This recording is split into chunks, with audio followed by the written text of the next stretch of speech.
Welcome to KlawTalk with K.Shantel. I'm here with a.nichel today, and she's going to tell us about her journey into artistry. I used to want to be an actress. I wanted to do something regarding art, and I went to school. But I went to college for like a semester. Because like my auntie kind of like, she was like, you gonna live with me? You gotta go to school for a semester. And you gotta actually go to school, college. Yeah. Girl, I went there for a whole semester, and I never went back, right? I was like, I'm not, it was because I wasn't really ready for that. Girl, these feel good. The Chinese people, they don't have these. Anyways, but yeah, so when I stopped going, I realized now that you can't really force nobody to do anything. It's got to be something that they want to do. Mm-hmm. So that's probably why it didn't work out then. Even with the ultimatum, it just wasn't going to work out either way because I wasn't mentally prepared for that or ready to take that step.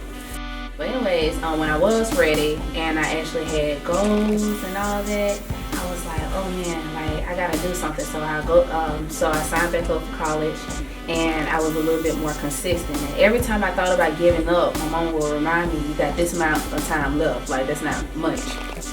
So in the midst of all that, I went to school for communications, right? Because I wanted to make, I wanted to make commercials. I found out I was in the wrong, I was studying the wrong thing, and which means that I wasted a year or whatever. And my mom was like, why don't you try graphic design? I was like, no, what I look like trying graphic design. But what ended up happening was when I went into the guy classroom, his name was Mr. Williams, and the way he went over like the program, he made it more interesting than what it looked like to me. And I've always known how to do art since I was in 7th grade, I guess. So because he made it look interesting, he pretty much sold me on the class, and I took the class or whatever, and it was like no place I'd rather be, right? Mm-hmm. So I'm thinking, ooh, I'm gonna be a graphic designer or whatever, right? But sometimes you think you're going into a place for one thing, but you'll come out of it with a whole new direction of life. Right. And I felt like I was led to be in that class to pretty much open back up my life to art. Right. So that's pretty much what happened. So now it's like, okay, well, I guess I could try this art thing. And I had like really, really talented people in my classroom, and I'm up here working on a computer, graphic design, and I seen this girl over here, she was doing watercolor, and she'll make these real beautiful watercolor flowers, and I was like, show me how to watercolor. Yeah. Because like she just made it look beautiful, but I want to draw a landscape type person or flowers. I'm a person, like I like drawing people. So I said, if you teach me how to draw paint watercolor, I can probably try to do that with portraits. And when she did, the first person I painted was Bruno Mars, and I loved him. Oh my goodness! And I think I still got the picture to this day, but it looked real sloppy, but it looked like Bruno Mars. Okay. So I said, all right. Then I painted Erykah Badu, and I could see where the watercolor was getting better. And then the next person I painted was my sister, and hers was like on this real big canvas, and his looked precisely like her. It was so beautiful, and it was like, oh, I want to paint. Mm-hmm. And then I remember I noticed that a lot of going through my life, when I said I'm never going to do something, I end up doing it. And I said, I'm never painting with acrylic. It just dried too fast. Like I had all this resentment towards acrylic for whatever reason. But I really just didn't get to know it, right? Mm-hmm. So one day, it was last year in January. I was like, I was at a tattoo shop or whatever, and I was always at the tattoo shop, and I would watch people do tattoos and everything all day long for like, for a few weeks or whatever. And I was like, why am I in a tattoo shop watching other people do art and I know how to do art? So somebody bought me a canvas. They was like, do whatever you want to with this canvas. I said, let me try finger painting because I hate using brushes. And I finger painted Oprah Winfrey. And it didn't look like it didn't look like her, but it's my mama's favorite picture. So I gave it to her, and then I kept trying, and then I saw that I was getting better, and I was learning and finding out different ways to, like put my vision on canvas, but by using my fingers. So you were finger painting with the acrylic paint? After I said, did it dry too fast while you were doing it, or? But that was the good thing, because when while I'm using my fingers, I can quickly do it while it was drying. Yeah, at the same time. Whereas if I'm using a brush, I'm still stuck on this small area or whatever, and it's drying on top of that, so I got to add more paint on top of that.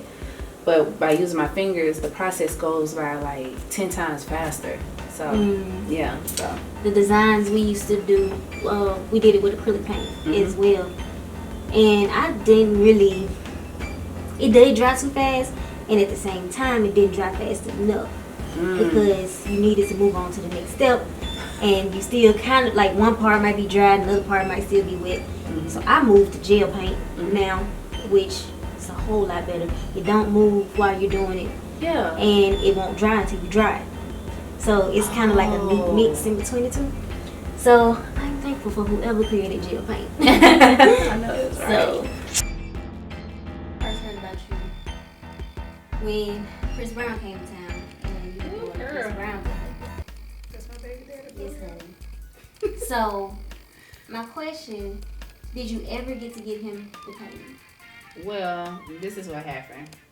So, when I get to the concert, I came in with this 36 by 48 canvas. I'm talking about, it's like a really huge canvas. So, I went up to the lady and I was like, hey, I kind of got this canvas for him. And it was like, we can't bring that in here because it was too big.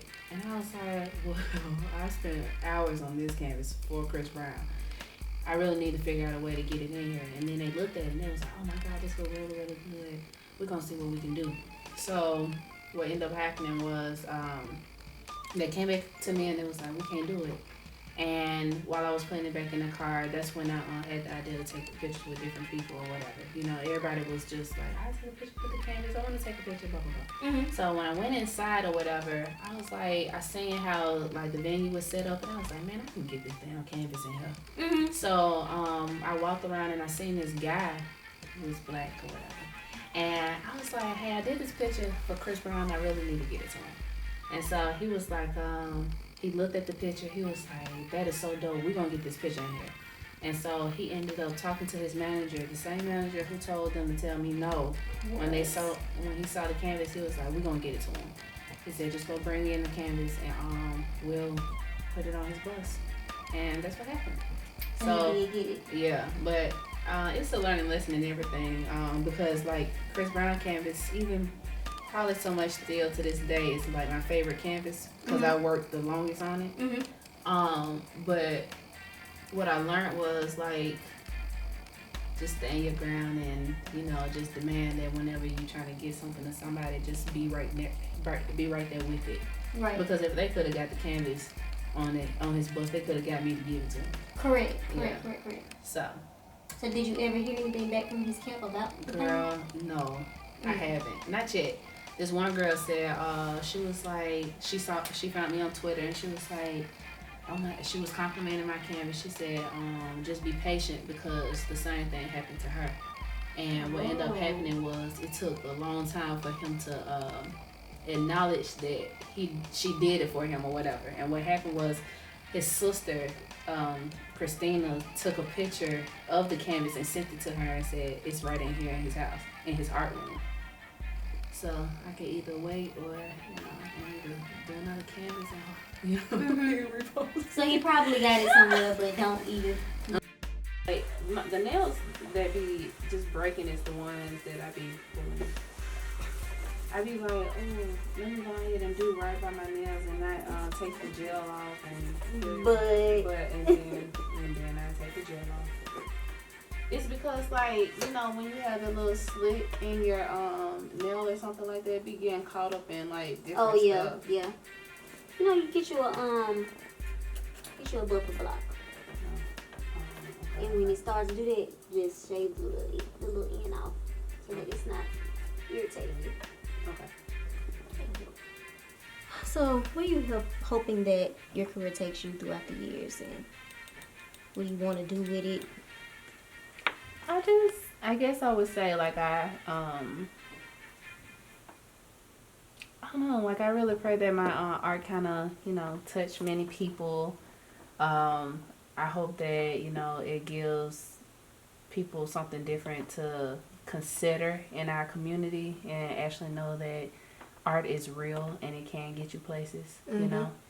I want to be able to connect with even, you know, I actually want to do like paintings for billionaires one day.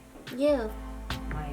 That's a dream. Like do a painting for Something Beyonce and hang her up boss. in their home. Girl, yes. Like I want all that. So, but I do want. I would like for my art to touch many people.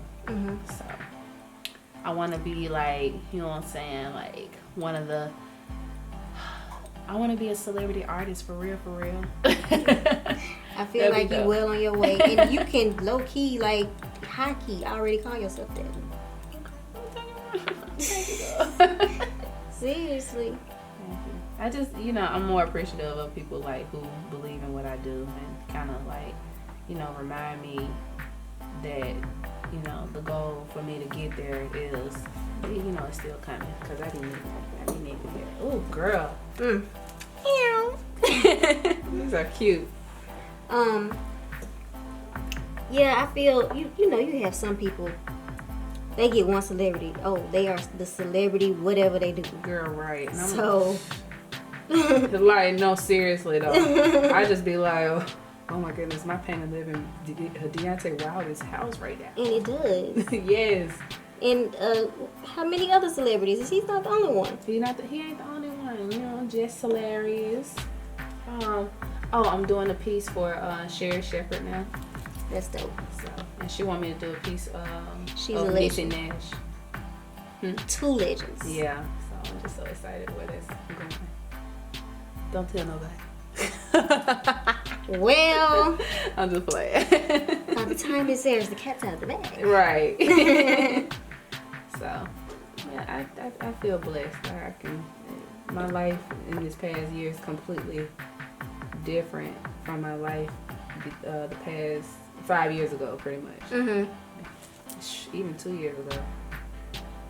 So. Anything else you want to leave with the people? Yeah. Just stay consistent and keep believing. Faith without works is dead, so you can't have faith and not move. And, you know, just stay in your lane and follow your craft. You ain't gonna get far being in somebody else's lane. You just ain't gonna work with this, bro. I think that's solid advice. Yeah. Advice for everybody to live by. Yeah. Thank you so much, Karnisha, for my nails or whatever. But no. Okay, you can follow my Instagram at a.nichel. It's a.nichel. And you can follow my business art page on Facebook at a.nichel artistry.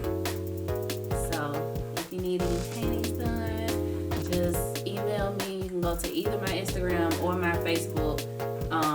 And you know, select the link that it say email and email me whatever it is that you want, because I do custom pieces. But I really do appreciate my beautiful nails. These are cute, yeah. These are cute. Thank you for tuning in to KlawTalk today. I want to thank my very special guest,